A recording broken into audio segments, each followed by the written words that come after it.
The cold did not ask permission before it entered a person's bones. Maisie had learned that years ago, standing barefoot on the stone floor of her father's house, while the winter wind pushed through the cracks in the wall like something alive and hungry. She had learned to breathe through it, to let the cold settle inside her chest like a familiar guest, to stop waiting for warmth that never came. She was 23 years old, and she had been rejected 7 times. Not in the way most women were rejected, quietly, privately, with at least the dignity of shadows. No. Each rejection had been spoken aloud, in front of witnesses. Each alpha had looked at her, sensed the bond, and then, with full awareness of what they were doing, stepped back, turned away, denied her. 7 times the words had been spoken. I reject you as my mate. 7 times. The invisible thread that the moon had tied between 2 souls had been cut, and each cut left something behind. Not a wound exactly. Something smaller. A scar too thin to see but deep enough to change the way a person stood in a room. By the 7th rejection, Maisie no longer stood tall. She stood as she stood now, on the edge of the presenting line in the great hall of the Ironvale Keep, her back straight by discipline alone, her gray dress worn at the hem, her dark hair braided simply and pinned low at the nape of her neck. Her hands were folded in front of her. Her eyes were cast slightly downward, not from shame, or at least she told herself it was not from shame, but from the particular kind of exhaustion that comes from being looked at and found lacking again and again, until looking back feels like an invitation to more pain. Around her, 22 other Omega women stood in the same line. They were daughters of minor noble families, daughters of merchants, daughters of village healers. They had been gathered by royal decree and brought to the capital city of Velmore, to the King's Keep, for the AlphaKing selection. Maisie did not want to be here. She had not chosen to come. Her father had chosen for her, the way he chose most things. Quickly, without looking at her face, already calculating what her presence in the selection might earn the family in goodwill, even if she was not chosen. Even your failure might be useful, he had said. Not cruelly, simply as a fact. The great hall smelled of pine resin and candle wax, and beneath it, very faintly, the iron smell of old stone. Stone that had absorbed decades of winter and war and ceremony. The candelabras above burned in 2 long rows, and their light fell yellow and unsteady across the polished floor, casting shadows that moved like breathing. The doors at the far end of the hall had not yet opened. The woman beside Maisie, a fair-haired girl named Petra, daughter of a wool merchant, who had been speaking nervously for the past hour, leaned close and whispered, "They say he has never found his mate. That the bond simply doesn't work for him. That he's broken." "Then why are we here?" Maisie whispered back without thinking. Petra blinked. "Because kings do not wait for fate. They make selections." Maisie said nothing else. She looked down at her folded hands. The knuckle of her right thumb bore a small white scar from a childhood accident. She had fallen reaching for a candle, trying to read after her mother told her to sleep. She had been 9. She had not stopped reading.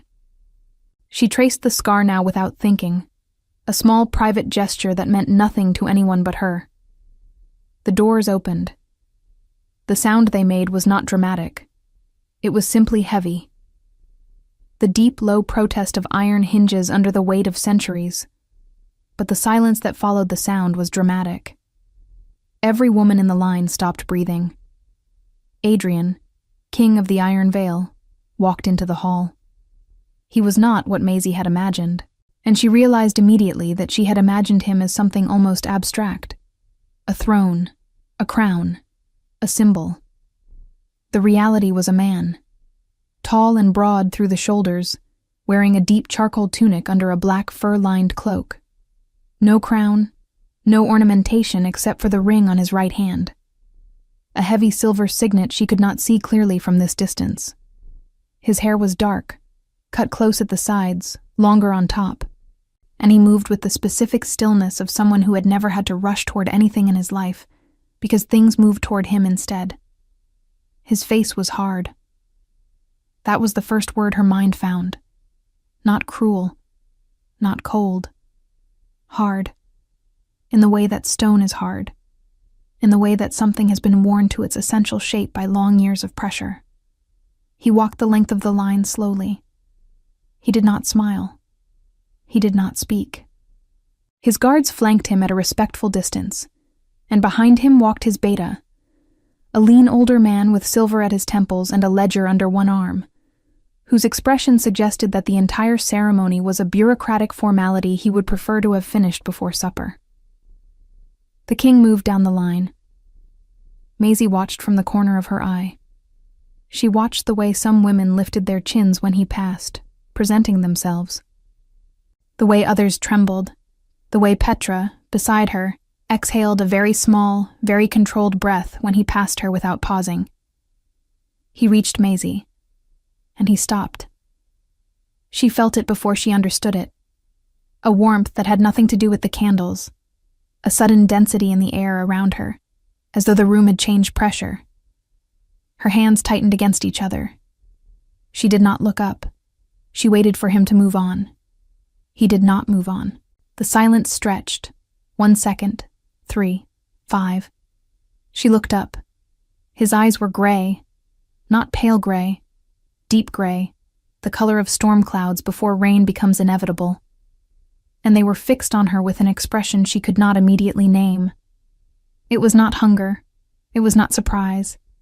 It was something more careful than either of those. Something that looked almost like recognition. "Your name," he said. His voice was low and even, not a question. A request that expected to be answered. "Maisie," she said. "Maisie Voss. Daughter of Edric Voss, my lord, my king." She corrected herself, the title a half-second late. The kind of delay that a court would notice. Something shifted in his expression. Not quite a reaction, more like the recording of information. He held her gaze for another long moment, long enough that she was aware of every other woman in the line watching, long enough that she heard Petra's small, sharp intake of breath beside her. And then he said very quietly, 2 words that she did not fully understand until later. "Stay here." He moved on. He walked the remainder of the line. He did not stop again. At the far end, he turned to his beta and spoke in a low voice. The beta made a note in his ledger, nodded once, and then looked down the line until his gaze found Maisie, found her, and stayed. She did not sleep well that night. They had been given rooms in the East Wing. Modest rooms, clean, with narrow beds and wool blankets, and a single window each. The window in Maisie's room looked out over the inner courtyard of the keep. Torches burned in iron brackets along the walls below, and their light made the snow on the cobblestones look amber. She lay on her back and looked at the ceiling, and thought about what stay here meant. It meant something. She was not naive enough to pretend otherwise. He had stopped at her. He had not stopped at any other woman. And afterward, his beta had looked at her with the focused attention of a man who has been given a task. But she had been looked at before. She had been chosen before, or nearly chosen, or considered, or briefly wanted, and she knew what it felt like to be on the receiving end of that first moment when a bond made itself known, that sudden warmth, that pull. She knew it. She had felt it 7 times. And 7 times, the man who felt it had chosen to walk away. She pressed her palm flat against her sternum, where the faint ache of old rejections lived like weather in a healed bone. He is the king, she thought. He can do anything he wants, including choosing, including changing his mind the moment he knows about the others, because they would tell him. Someone always told. 7 rejections was not a secret a woman could keep in a court of wolves. She closed her eyes and told herself to sleep. The wind moved against the window glass. The torches below sent moving amber light across the ceiling, slow as breathing. She did not know that on the other side of the keep, in a room full of maps and cold air and the remains of a supper he had barely touched, Adrian was sitting at his desk with one candle burning, and he was thinking of gray eyes that had looked up at him with exhaustion so old it had become composure. She did not know that he had already given his beta an instruction. She did not know what that instruction was. She would find out in the morning. Morning came to Iron Vale. Keep the way it always did in deep winter. Reluctantly, the light arriving gray and thin through the window glass, the courtyard below still hushed under its skin of snow. Maisie was already dressed when the knock came. She had been awake for an hour. Old habit. In her father's house, the servants woke before light, and Maisie had never quite managed to separate herself from that rhythm, even after years of being told she was not a servant but a daughter. The distinction had always felt thinner than her father intended.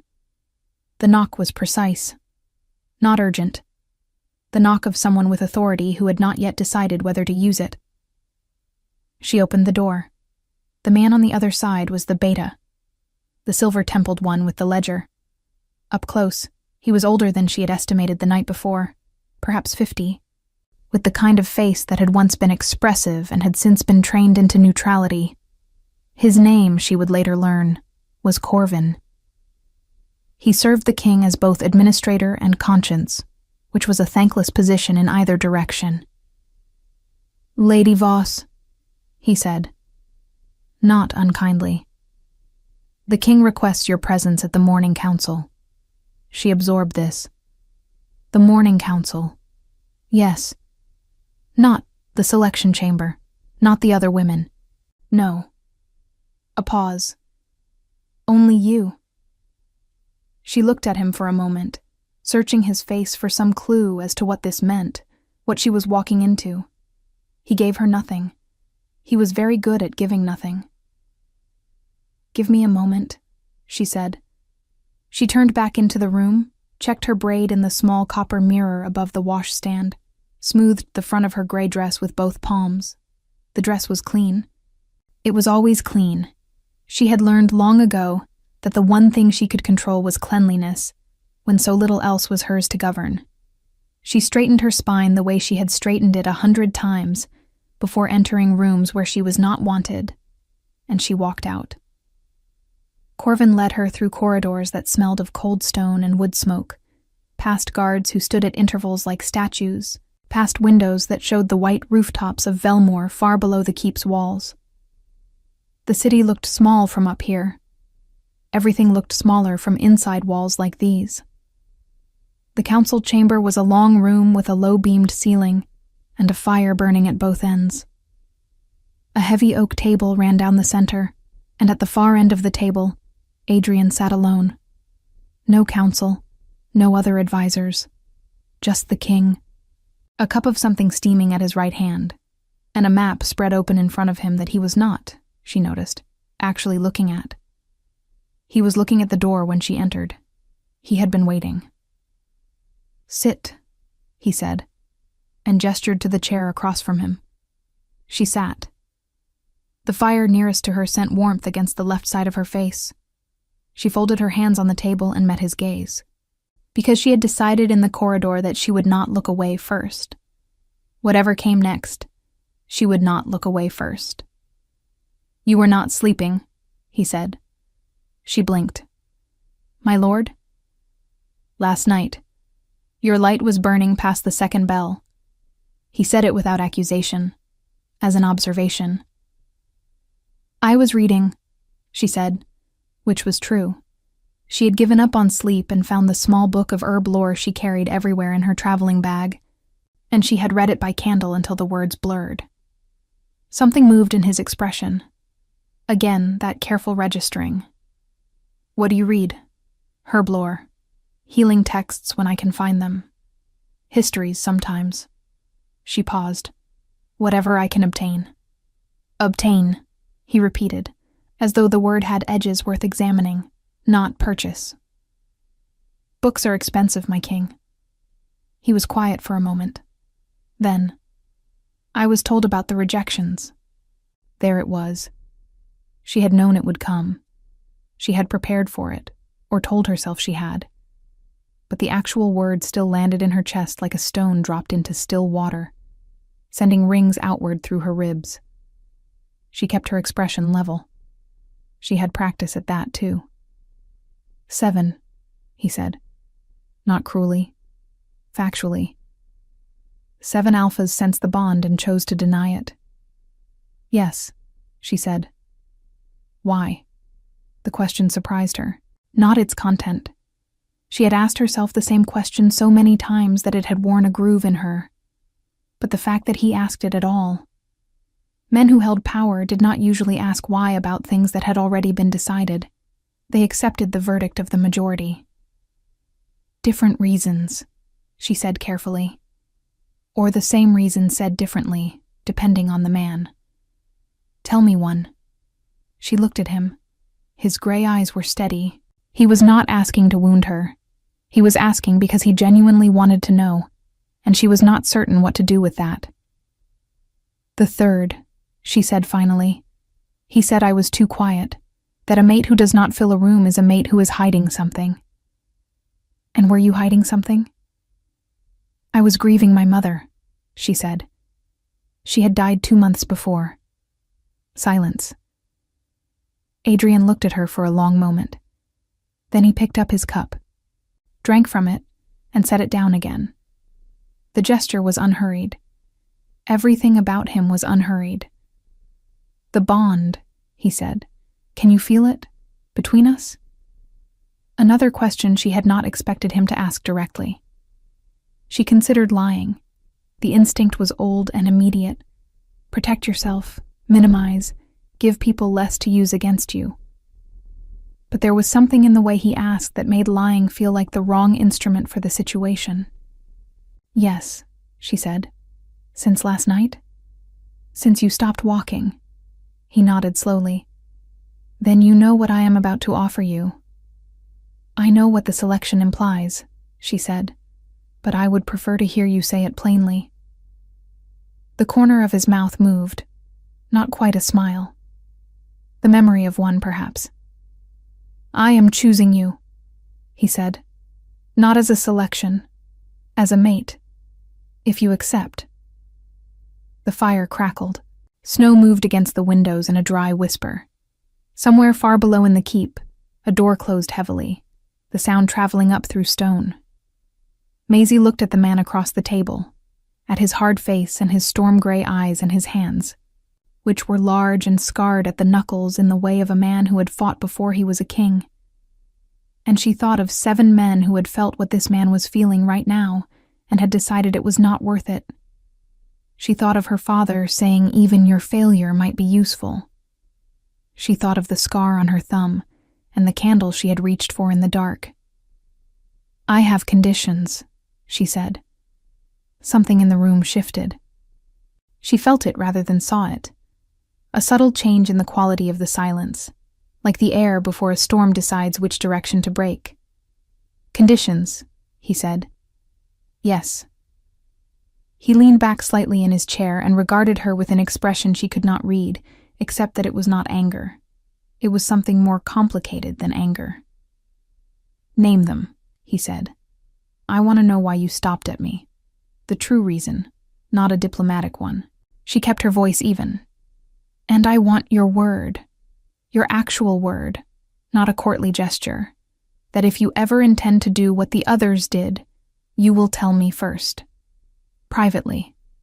With enough time for me to leave this place with my dignity.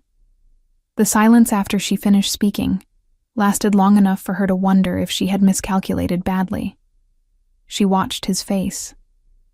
She was good at reading faces, another skill learned from necessity. He was not angry. He said, the true reason is that you were the only woman in that line who was not performing. Every other woman was showing me something, composure, beauty, lineage, warmth. You were simply standing there, holding yourself together by will alone, and you thought no one could see it.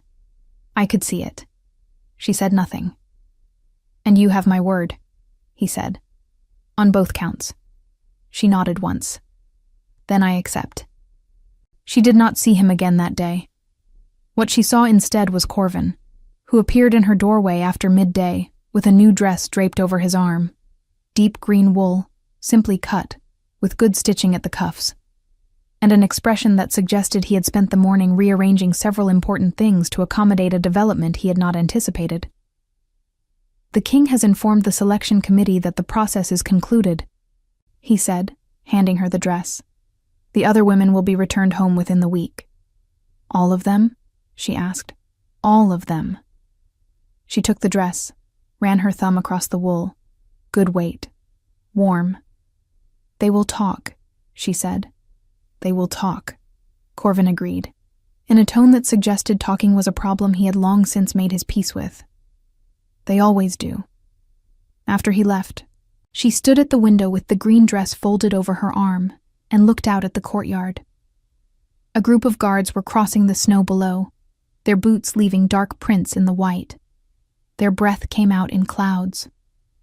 One of them said something, and another one laughed, the sound carrying up brief and warm before the cold swallowed it. She thought about what Adrian had said. You were the only woman who was not performing. She was not sure whether that was a compliment or simply an observation. She was not sure what it meant that a man whose reputation was built on ruthlessness had noticed the absence of performance before he noticed anything else. She was not sure about very many things, but she was sure of one. Somewhere in this keep, there were people who would not welcome what had just happened. An Omega with 7 rejections, chosen by the king. That was not a story that ended quietly. That was a story that attracted enemies the way firelight attracted moths. She pressed her palm flat against the window glass. Cold. Real. Present. She breathed out slowly and told herself, as she had told herself many times before, to begin with what she knew and build from there. What she knew was this. She was still standing. That had always been enough to start. The court of Iron Veil did not receive the news quietly. Maisie had expected whispers. What she had not expected was the particular quality of those whispers.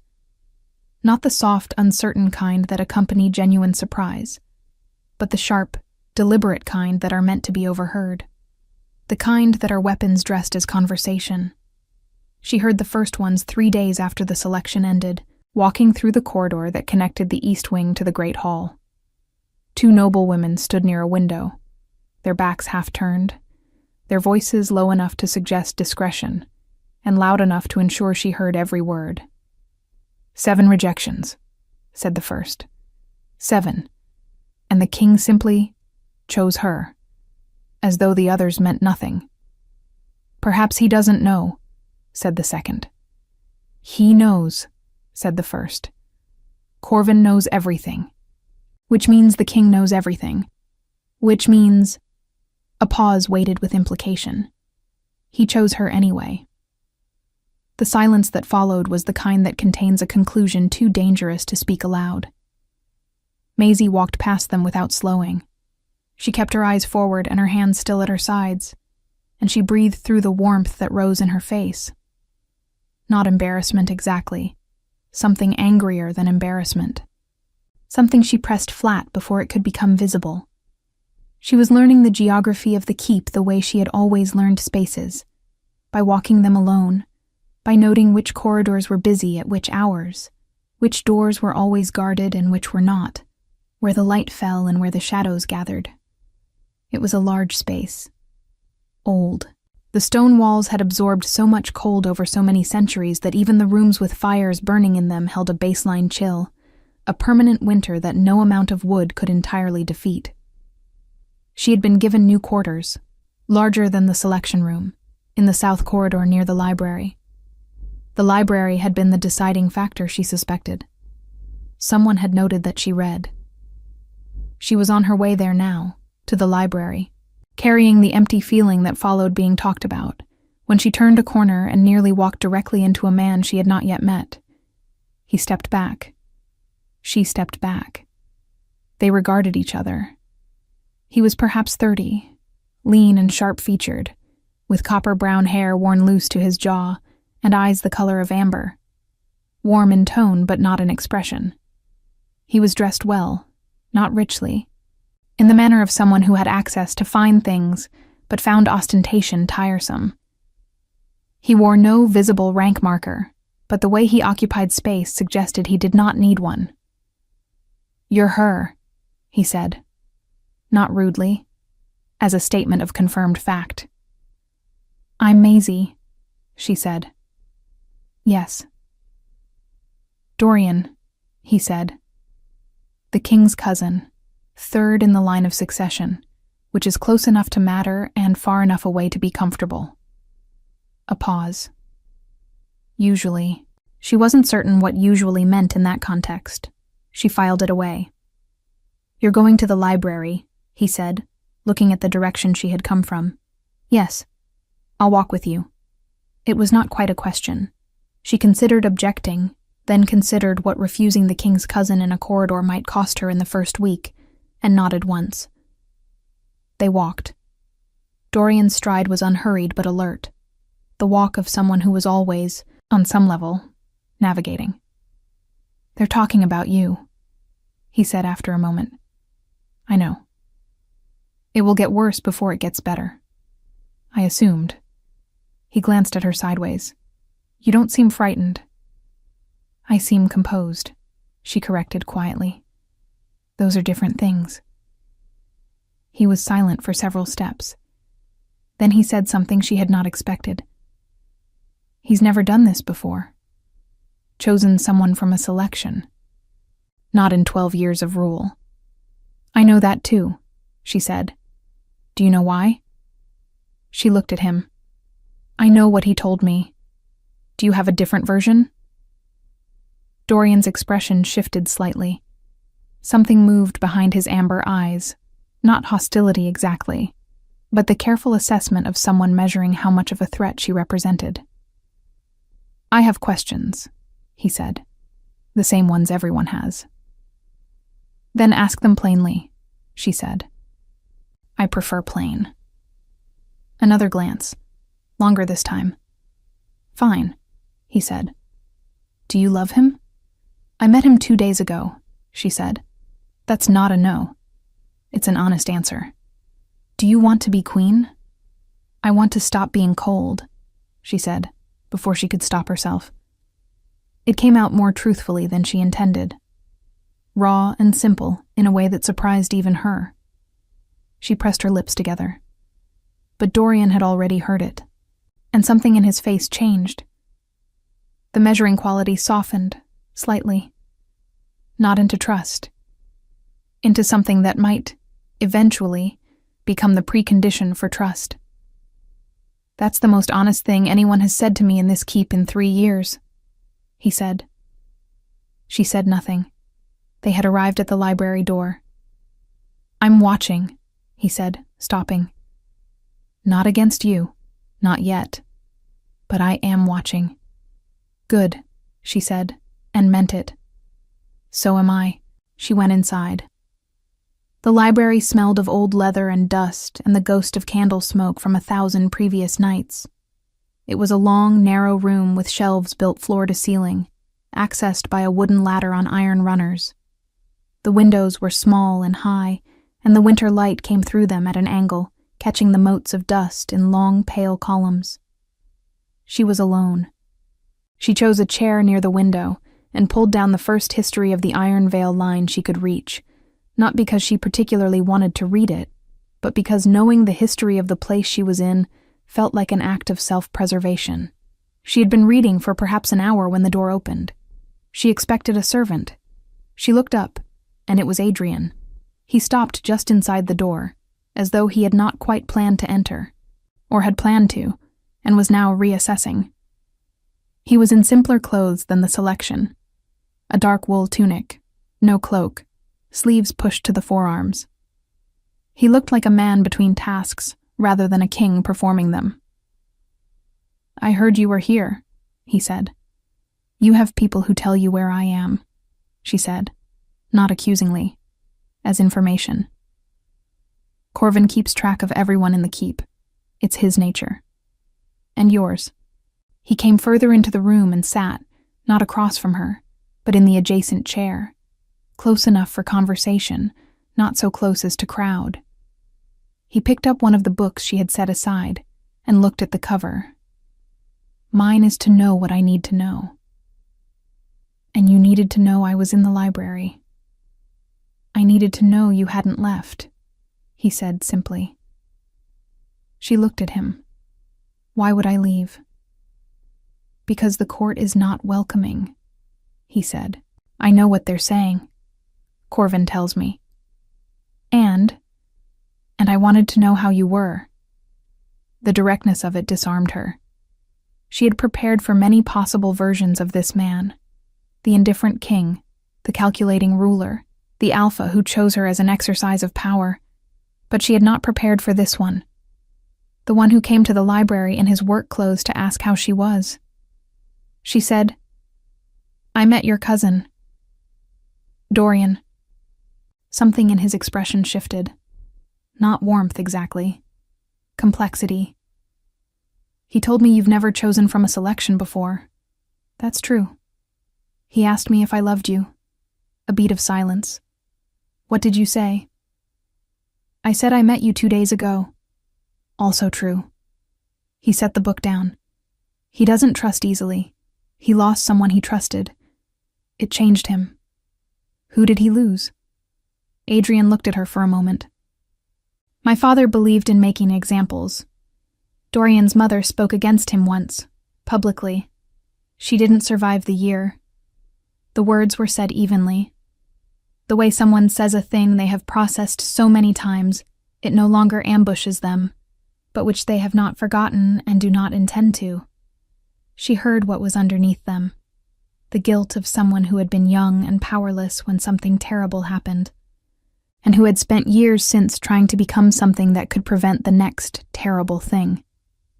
And your father? She asked carefully. Dead, he said. 7 years. Did you? No, he said. He died of fever. But I will not pretend I mourned him the way a son should. She absorbed this. The fire at the end of the library breathed quietly. The dust motes moved in the pale light. You should know, he said, that there are people in this court who will try to use you against me, and people who will try to use me against you. The two categories are not always different people. I assumed that too, she said. Do you have a habit of assuming the worst? I have a habit of preparing for it, she said. The worst surprises me less that way. He looked at her for a long moment. The gray of his eyes in the library light was different from the great hall.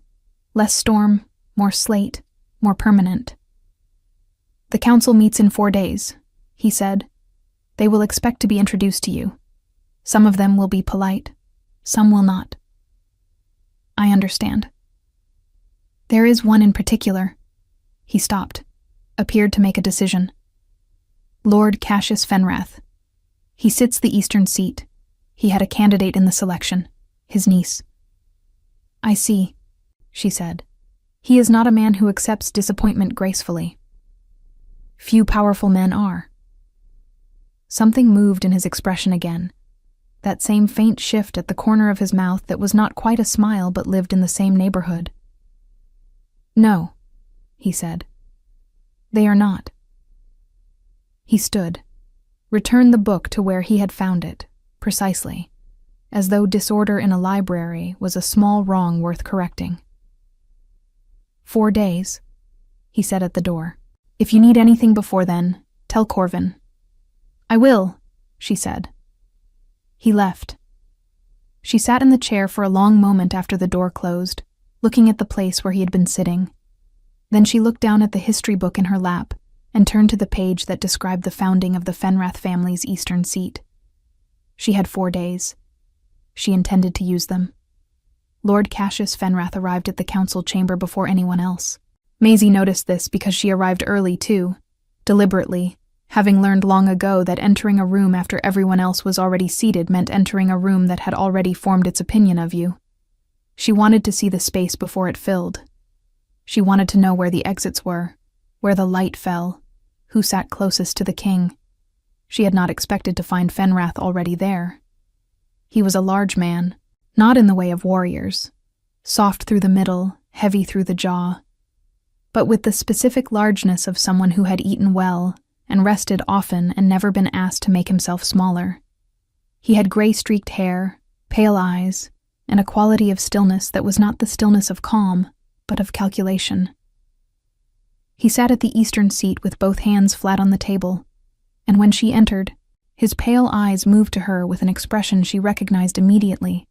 She had seen it on the face of the third man who rejected her, the face of someone who had already decided and was simply waiting for the situation to confirm what they had decided. "Lady Voss," he said. His voice was smooth. "How unexpected. You're early." "As are you, my lord," she said, and took the chair that Corvin had designated for her, to the left of the king's seat, which was not yet occupied. She folded her hands on the table. She did not look away from him. "I imagine this is all very new to you," he said, pleasantly, the pleasantness of something sharp wrapped in cloth. "The council chamber, yes," she said. "Politics, less so." One pale eyebrow rose slightly. "You have experience with politics." "I have experience with rooms full of people who have already made up their minds," she said. "The shape of the room changes. The dynamics rarely do." He looked at her for a moment. She held his gaze and thought of the scar on her thumb and her mother's voice and 7 men who had looked at her the same way this man was looking at her now, as though she were an object slightly in the wrong place. She did not look away. The other council members arrived in pairs and threes, 5 lords of varying ages, Corvin with his ledger, and finally Adrian, who entered last and scanned the room in one practiced motion before he sat. His eyes found her immediately, stayed a half-second, moved on. The council business was largely unfamiliar to her. Border disputes, tax assessments, a disagreement about road maintenance in the Northern Territories. She listened to all of it. She asked no questions. She was constructing a map. Who spoke most, who spoke least, who watched the king's face before forming their own opinion, who had already formed it before entering the room. Fenrath spoke often, always smoothly, always framed as concern for the kingdom, for tradition, for stability. He did not look at her during any of it. That was how she knew he was thinking about her the entire time. Near the end of the session, when the formal business had been concluded and the room had relaxed into the looser conversation that followed, Fenrath said casually, to no one in particular, "There is one matter not on the record, the question of the selection's conclusion." The room went careful. That particular quality of silence that means everyone is listening, and no one wants to be the one who was seen listening. "The selection is concluded," Adrian said. His voice was level. "The matter is decided." "Of course, my king," Fenrath said. "I only raise it because there are questions about precedent, and Omega with an unusual history being elevated so quickly." "History," Maisie said. Every head in the room turned to her. She had not planned to speak, or perhaps she had. In the part of herself that had been listening to rooms like this one since she was old enough to understand that silence was sometimes read as agreement. "You said unusual history, my lord," she said, looking at Fenrath directly. "I'm curious which part of my history you find unusual, the rejections, or the fact that I'm sitting in this room despite them." Fenrath's pleasant expression did not change, but his pale eyes sharpened. "Both, if I'm honest." "Then let me be honest also," she said. 7 men made a choice. They are entitled to that choice, but a choice made by 7 men is not a verdict. It is 7 individual decisions.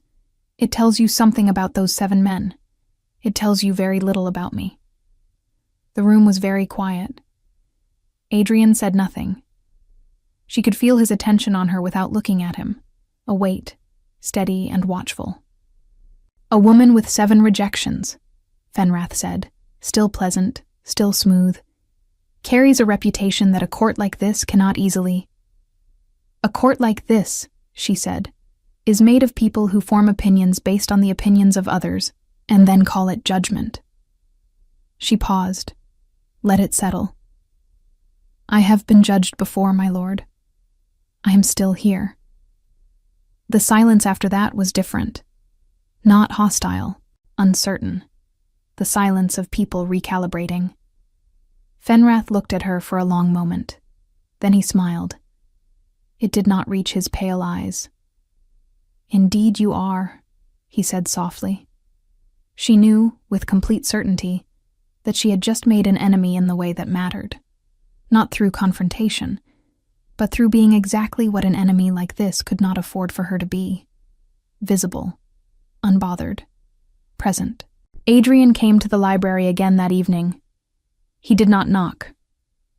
She had left the door slightly open, also deliberate, also a kind of signal she had not consciously planned, but which the part of her that read environments had arranged. He stood in the doorway for a moment, and she looked up from the map she had been studying, an old one, hand-drawn, of the Eastern Territories. "You spoke," he said. "Yes." "I didn't ask you to." "No," she agreed. "You didn't." He came in and looked at the map on the table. His jaw was tight. Not with anger, she thought, but with something he was working through. He traced the eastern border with one finger, not touching the paper, hovering above it. "Fenrath is not a man to leave alone after something like that," he said. "I know." "He will move differently now. Carefully." "He was already moving carefully," she said. "He had been since before I sat down." Adrian looked at her. "How long have you known?" "Since the selection," she said. "He had a candidate. I took something from him without trying to. Men like that don't forgive accidents. They especially don't forgive accidents that come with no apology." "You're not going to apologize?" "For existing in the room he wanted his niece to occupy?" "No." Something in his face shifted. That same corner of the mouth movement, more pronounced this time, unmistakably real. "No," he said. "I didn't think you were." He pulled out the adjacent chair and sat, and she had the sudden strange awareness of how ordinary it was. 2 people sitting at a table with a map between them, talking. How much it resembled a thing she had never had and had stopped expecting. Partnership. The specific kind that did not require one person to make themselves smaller so the other could fit. "Tell me what you know about him," she said. "Beyond what the histories say." He told her. Cassius Fenrath had held the eastern seat for 18 years.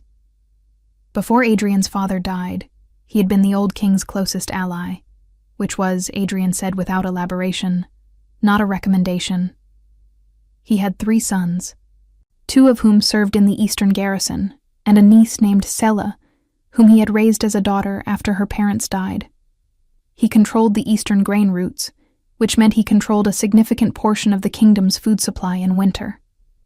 "He's been waiting," Adrian said, "for a weak point, something to leverage." "And now he has me," she said. "He thinks he does." She looked at the map. The Eastern Territories were vast, forested, largely, with the garrison city of Dresd marked in the northeast corner. "If something happened to me," she said carefully, "what would change?" A pause. Very brief. "The selection would reopen," he said. "By law, if a chosen mate leaves or is removed within the first season, the king must select again.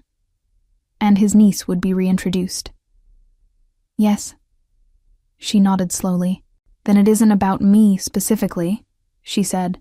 "It's about the vacancy." "You are more than a vacancy," he said. The words came out with a directness that surprised them both, she thought. He looked at the map. But yes, to him, that is the calculation. She absorbed this. The fire at the end of the library breathed. Outside the narrow windows, the snow had begun again. She could hear it, very faintly, a dry whisper against the glass. Adrian, she said. The name came out more easily than she expected. She saw him register it, a slight shift in how he held himself. She had used his name and not his title, and they both knew it. Why did your father's allies stay when you took the throne? If he was the kind of man you've described, why didn't they leave? He was quiet for a moment.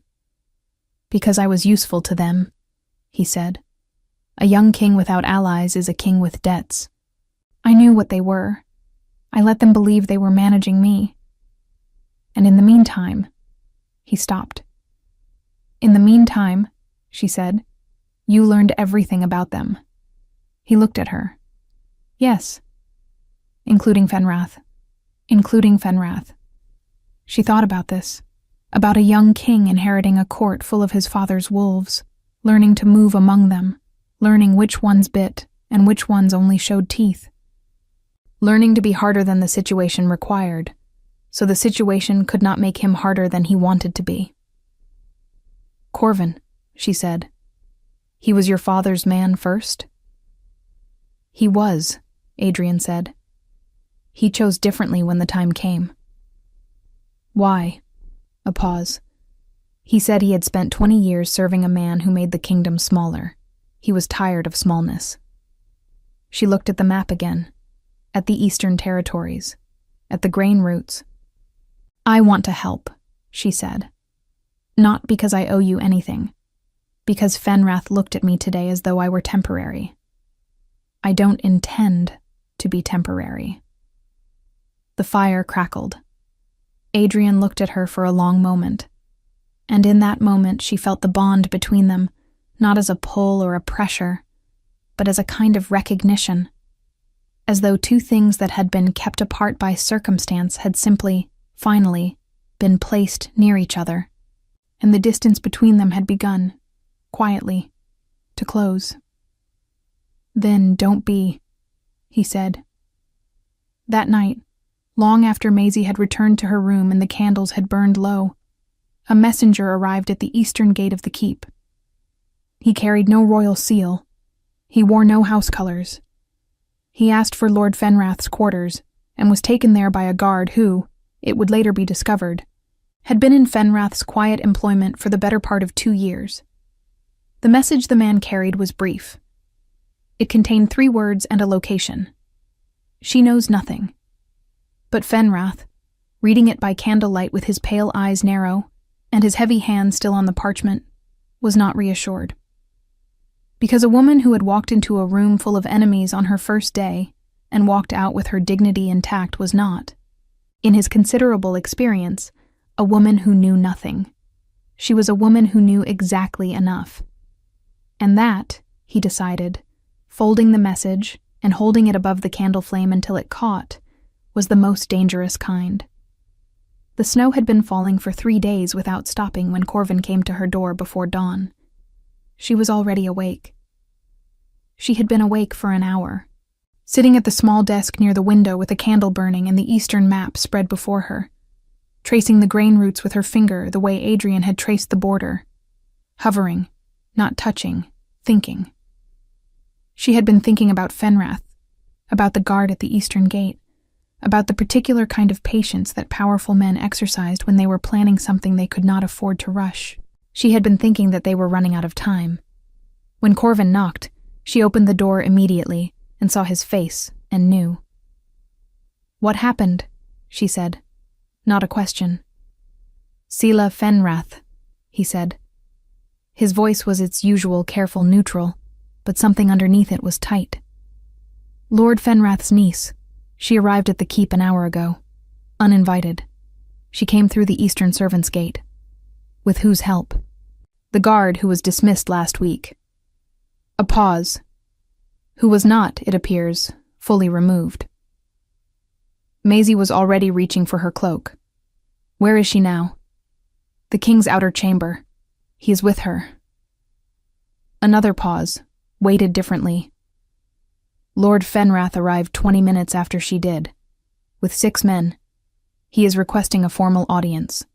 He is claiming— Corvin stopped. Tell me, she said. He is claiming that the selection was improperly concluded, that new evidence has emerged regarding your history. He is using the word unfit. She stopped moving, stood with her cloak half fastened, and felt the word land in her chest the way the old words always landed. Not like a blow exactly. More like a key turning in a lock she had thought was sealed. Unfit. The 7th man had used that word too. She remembered the exact quality of the air in the room when he said it, the exact temperature of the shame that followed. She fastened the cloak. Take me there, she said. The outer chamber was full when she arrived. Adrian stood near the fire. He was fully dressed. He had not slept either, she realized. And his expression was the hard one she had seen the first night, except harder now, pulled tight across his jaw. Beside him, Corvin's assistant stood with a ledger. Near the door, 2 royal guards flanked the entrance. Sela Fenrath sat in the chair nearest the window. She was young, perhaps 19, dark-haired, with the particular stillness of someone who has been told exactly what to do and is doing it very carefully. She was not cruel, Maisie thought, looking at her. She was being used. That was its own kind of cruelty, but it was not hers. Lord Fenrath stood in the center of the room. When Maisie entered, his pale eyes found her immediately, and something moved in them. Satisfaction, almost. The satisfaction of a man who has set a trap and is watching the approach. Lady Voss, he said pleasantly, how good of you to join us. Lord Fenrath, she said. She looked at Adrian. His gray eyes met hers. He gave her nothing visible, no signal, no reassurance, no warning. He was giving her room. She understood that. She breathed through it. My niece, Fenrath said, gesturing toward Sela, has presented the council with testimony regarding your time in the province of Ashford, regarding your relationship with the Alpha who rejected you there. He paused. The 5th rejection, I believe. The 5th, she confirmed steadily. She has testified that the rejection was not voluntary on his part, that you used knowledge of certain private matters to pressure him into a public denial, thereby avoiding a bond you did not want, but could not legally refuse. The room was very quiet. Maisie looked at Sela Fenrath. The young woman was looking at her hands. Her fingers were twisted together in her lap, and she was breathing too carefully, the way people breathe when they are reciting something they have memorized and are afraid of forgetting. Sela, Maisie said gently. The young woman looked up. Her eyes were dark and frightened. Did you witness this yourself? Maisie said. Or were you told what to say? A silence. Sela, Fenrath said, a warning note beneath the smoothness. I was told, Sela said, very quietly. Her voice barely reached across the room. The silence that followed was the loudest Maisie had ever stood inside. Fenrath's pleasant expression did not break immediately. It held for 2 more seconds. She counted them. And then something behind it shifted, the way ice shifts when the temperature beneath it has changed without warning. My niece is— he began. Your niece, Adrian said, has just committed perjury in front of the king's own witness. His voice was quiet. It was the most dangerous voice she had heard from him. Not raised, not heated, simply final. The voice of a man who has made a decision from which there is no return. And you have attempted to use fabricated testimony to unseat a formal selection, which is treason by the Code of Iron Veil. Both of these facts are now in the record. Fenrath turned to face the king fully. The pleasantness was gone. What remained was something older and uglier. The bare face of a man who had held power for 18 years and was feeling it slip. You would choose her, he said. Over 18 years of loyalty, over the stability of the eastern seat, over everything your father built. My father built a court of fear, Adrian said. I have spent 7 years dismantling it. You are the last piece. A pause. You cannot remove me without consequence. The eastern grain routes are already being rerouted, Corvin said from the side of the room. He said it the way he said most things, quietly, as a fact, without drama. A new Eastern agreement has been in negotiation for 4 months. It concludes next week. Fenrath stared at him, then at Adrian. Then finally his pale eyes moved to Maisie, and in them she saw something she had not expected. Not rage, not hatred, but recognition. The recognition of a man who had underestimated something, and was only now understanding the full shape of what that something was. You, he said softly. You knew. I knew you were moving carefully, she said. I moved more carefully. It was not quite true. She had not known about the grain routes, had not known how far the preparation had gone. But she had trusted that it had gone somewhere. She had trusted that the man who had spent 7 years quietly dismantling his father's court had not done so without preparing for the last piece to resist. She had trusted Adrian. That, she realized, was the thing that had changed without her noticing. Somewhere between the library and the map and the conversations that lasted past the second bell, she had stopped waiting to be abandoned and started trusting that she would not be. Fenrath was removed from the eastern seat before the week was out. He was not imprisoned. Maisie had not asked for that, and Adrian had not offered it.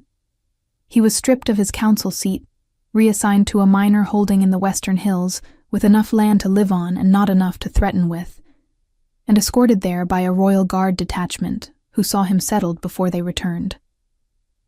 His 2 sons, who had served the eastern garrison in good faith, were permitted to remain.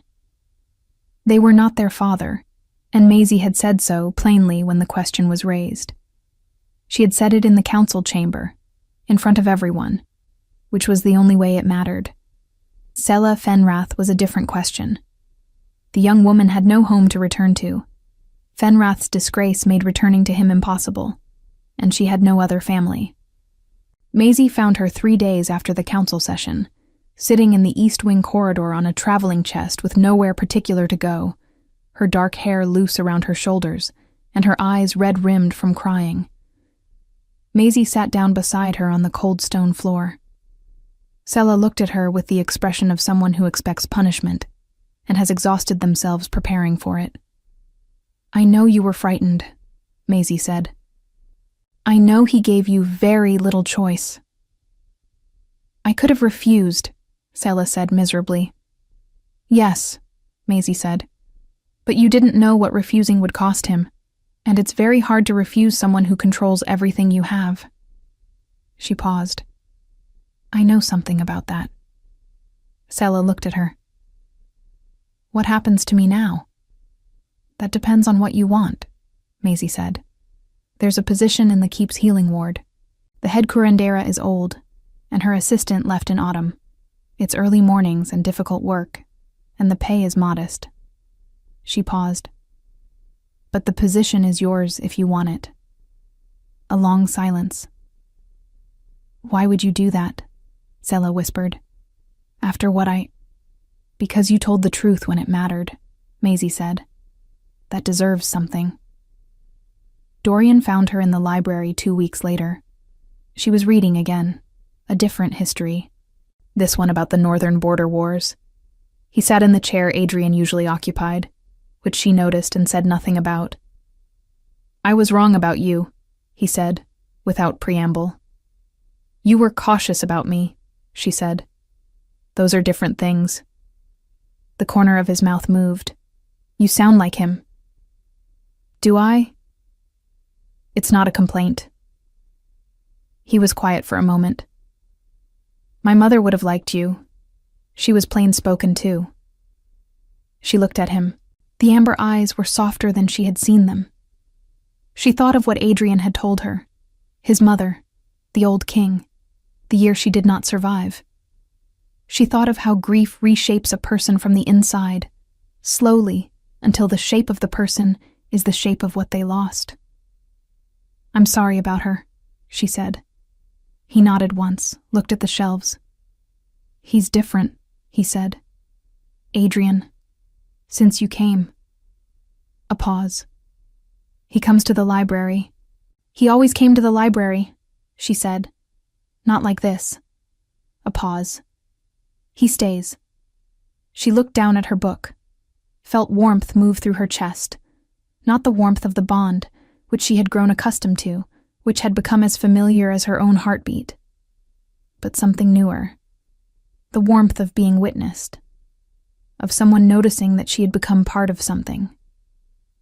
"I know," she said softly. They were married before the first thaw, not in a grand ceremony. Adrian had given her the choice, and she had chosen something smaller.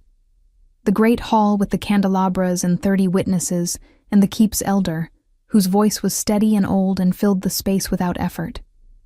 Corvin stood at Adrian's right.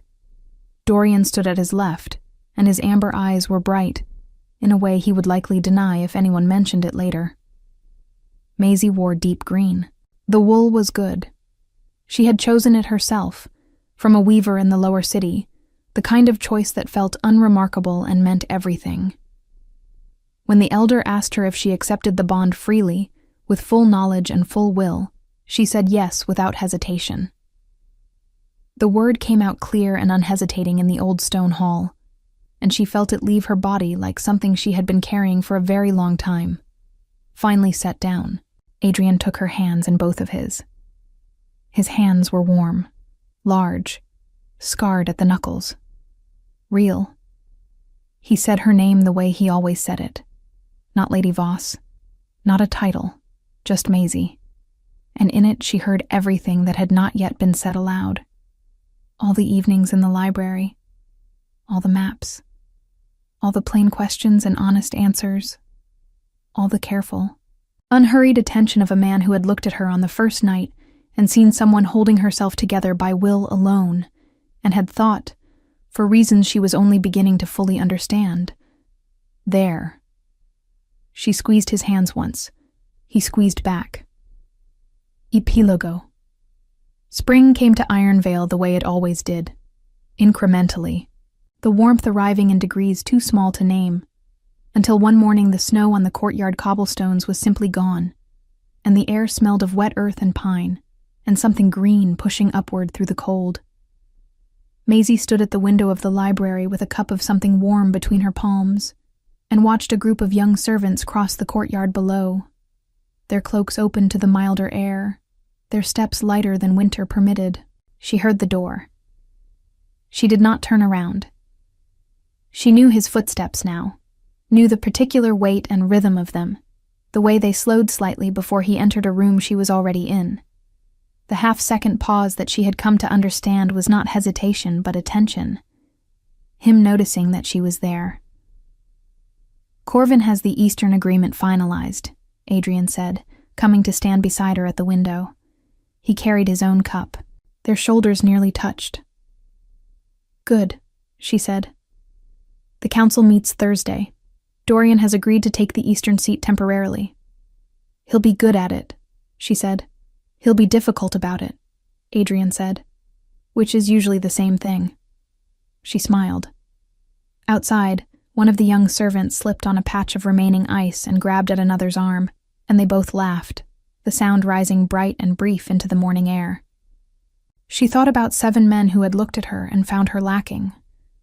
She thought about what that much rejection does to a person, how it teaches you to take up less space, to want less, to hold your breath in rooms where you were not certain you were welcome. She thought about standing in the great hall with her hands folded and her eyes slightly downward, braced for the same thing to happen again. She thought about what it meant that it hadn't. Not because she had performed better, not because she had hidden herself more successfully, because she had simply stood there, holding herself together by will alone, as she always had. And someone had finally looked at her and seen not a flaw, but a foundation. "You're thinking," Adrian said. He said it the way he said most things, as an observation, not a challenge. "I'm always thinking," she said. "About what?" She considered the real answer, turned it over, decided it was the right one. "About how it's strange," she said slowly, "to arrive somewhere you didn't know you were going, to find that the place you end up is the one that fits." He was quiet for a moment. The morning light came through the library windows at its winter angle, and the dust motes moved in it, unhurried, as they always did. "Is it strange?" he said. "Or is it just late?" She looked at him. His profile, the hard line of his jaw, softer now in the morning light. The gray eyes that had not looked away on the first night, and had not looked away since. "Both," she said. "I think it's both." He nodded once. They stood together at the window, and watched the courtyard, and drank from their cups as the morning grew, and the spring moved through the old stone walls of Ironvale Keep, and outside, the world continued its quiet, unhurried business of becoming. Corvin retired from his position the following autumn, at his own request, and spent his remaining years in a small house near the Keep's gates, where Maisie visited him regularly, and where he taught her 3 different methods of archiving correspondence that she never used, but always remembered. Dorian took the eastern seat permanently the following spring, having been, as Adrian predicted, enormously difficult and enormously effective in equal measure. He never married, though there were rumors, and he never confirmed or denied them, which was, everyone agreed, entirely characteristic. Sela Fenrath became the Keep's head curandera 7 years later, when the old woman finally retired. She was skilled and patient, and harder to startle than anyone expected, which Maisie thought made complete sense. Cassius Fenrath lived out his days in the Western Hills, smaller in every way that a man who lives for power can be small when the power is gone. He was not forgotten. He was not remembered fondly. And Maisie, who had stood in a line of 23 women in a gray wool dress with her eyes slightly downward, braced for the same old wound, stood instead at the window of a library in a keep that had become hers, with a man beside her who had chosen her not despite her history, but because of the person her history had built. She was still standing. She had always known that was enough to start. Now she knew it was also enough to stay.